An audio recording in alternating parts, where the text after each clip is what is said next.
يسعد صباحكم يا أحلى متابعين. اليوم وصفتنا اسمها الكماية بالمصطلح الحلبي، وبيسموها ببعض البلدان الفقع. بدي أعمل وصفتين وعلى طلب الصبايا كيفية سلق اللحم بطنجرة الضغط.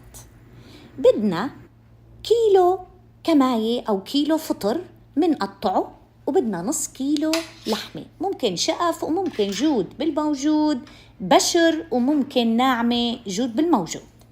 بدنا منكهات عطرية، ورق غار، عود قرفة، حب قرنفل، هيل وبصلة وحدة ومي يغمرها.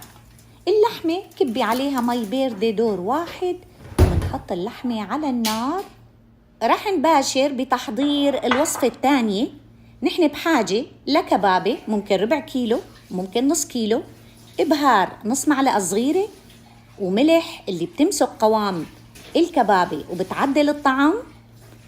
بدي مي باردة كتير، بدي أبخبخها بسيطة، وأجبل الكبابة اللي هي لحمة ناعمة لحتى تدبق معي بالمي الباردة، ورجاء تكون اللحمة باردة لحتى تتكور معك بشكل جميل. بالنسبة للكماية مفرستها أنا، إذا الحبة كبيرة سميها بالنص، وإذا الحبة صغيرة تركيها مثل ما هي. الكل بيعرف بموسم الكماية مننظفها ومنسلقها ومنرفعها بالفريزر وما منتخلص من ميتها اللي سلقنا فيها. عم براقب اللحمة وطلعت الزفرة، قشينا الزفرة وحطينا الملح وضغطتها. هلأ منشوف إيش دا يصير بعد 5 دقايق. هذا النابض رح يطلع فيه 3 ألوان، أحمر أخضر فوسفوري، ورح يطلع تصفيرة. عم بباشر بتحضير وصفتي. معلقة دهنة، الأصالة تتحدث، هي الطعم الأطيب البديل، سمنة أو زيت. بدي منكهات عطرية تسحب الزنخة، ورقة غار، قرفة، قرنفل، حبة هيل. بحط حبات الكبابة بعد ما الدهنة نسلية، ممكن تقلبيها قلبة وحدة. نحن بنعرف الكبابة من اللحبة تستوي، ممكن تنسفيها لناخد لون جميل للكبابة. منحط الملح ومنحط الكماية، ممكن تشوها، ولكن أنا بدي أعطيكم بديل شواء المنقل. رشيت ملح، رشيت بهار حلبي، رشة صغيرة، فرق بين الأصابع، جود بالموجود. بدنا بديل منقل الشوي، كأني عم نشوي الكماية وضميناها بالسيخ وكشينا وشوينا. أخذت استواء كامل. بحضر فحمة الأرجيلة، فحمة العادية، أي فحمة، وصحن ضد الكسر حطي فيه زيت، وممكن ورق قصدير تعمليه مثل الصحن تحطي معلقة زيت. رشيت جوز، ورق الغار شلته، بدك تحطي بهار حطي، أي منكه حطي.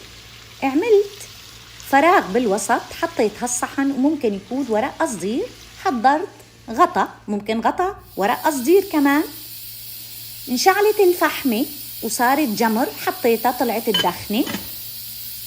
أحكمت إغلاق الطنجرة بغطاء، صار في تدخين نفس طعم الشواء، ما بيفرق نهائي. البعض رح يقول إنه هذا ضار، يا ترى أنت عم تكشي وتشوي على المنقل ماله ضار؟ عذرا عذرا.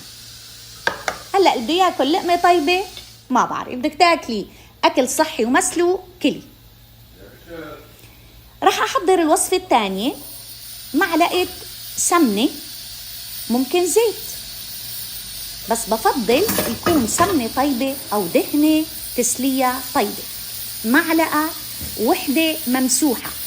الكماية المفرومة بحطها ورح أشوحها، بمعنى أقلبها أنسفها، بدي تاخد طعم فعلا ولا أطيب. هي مسلوقة، البديل الفطر بيعطيكي نفس الطعم، ولكن الفطر الفريش الطازج.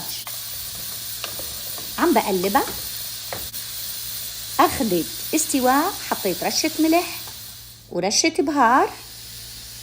هلأ ميت الكماية مفرستها أنا، باخد كوب، حطيت معلقة صغيرة ممسوحة نشاء، بدي أنا ثقل وطعم أطيب للمرقة.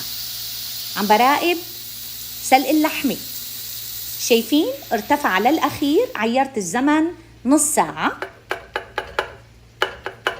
طفيت، شايفين اوعكم تفتحوها مشان الأمان أكتر، ممكن تستنوا نص ساعة لتهدى تماماً وهالنابض ينزل. ممكن إذا بدك تنزلوه بسرعة تفتحوا مي باردة، نزل النابض، معناتها صار في أمان. سمعانين الصوت؟ هذا الصوت لازم تسمعوه. الكل عم بيقول لي خالي دلال شلون نستعمل طنجرة الضغط بالطبخ والسلق. هلا بطقة صار في زر تحول من اللون الأحمر للأخضر، فتحتها بأمان. هلا منشوف شلون اللحمة صارت زهري واستوت، وفعلا ولا أطيب. شايفين؟ ممكن تصفوها وممكن ترفعوا اللحمة وبعدين تصفوا المرقة على كيفكم. أنا هي المرقة بدي أطبخ فيها الرز، وبدي أضيف من ماء الكماية للرز بيعطي طعم ولا أطيب، وبدي أضيف مية الكماية اللي أمتى أثناء مونة الكماية. يا صبايا اوعكن وقت تسلقوا الكماية وقت المونة تكبوها. حطيت جزء من مرقة اللحم وتركت جزء بدي أطبخ الرز فيه. هلا جوز الطيب اختياري، بشرة بسيطة، اوعك تكتري. هي مرقة الكماية اللي امتى بالفريزر.